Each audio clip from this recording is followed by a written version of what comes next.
Toby Gard, cinematics director. Well, I've always been interested in mythology. I think that's fascinating to try and understand why people have such similar myths and sometimes such dissimilar myths. Eric Lindstrom, creative director. It took a lot of time to figure out what the mythology of the game should be, because it's not something to be determined in isolation. In terms of coming up with all the different places she would go, there were visual things to be considered. That leads to the mythology you would find in those places. That leads back to what locations would be effective, and vice versa. When you look back through the cultural past, there's lots of overlap of cultures prior to the point when we can know about them.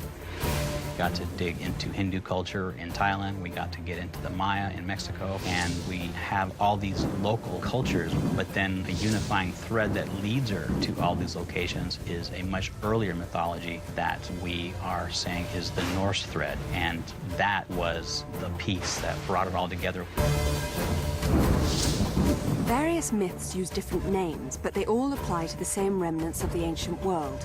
In Tomb Raider Underworld, Lara Croft uncovers the truth behind the myth of the Norse civilization. On her journey, she basically realizes that she needs to recover Thor's hammer. Thor's hammer is actually one of the most interesting archaeological pieces of mythology. It's compelling because it's actually so powerful that it is capable of killing immortal gods. As Lara fully uncovers the sort of secrets behind Norse mythology, she realizes that the hammer itself could possibly unleash Ragnarok, the end of the world.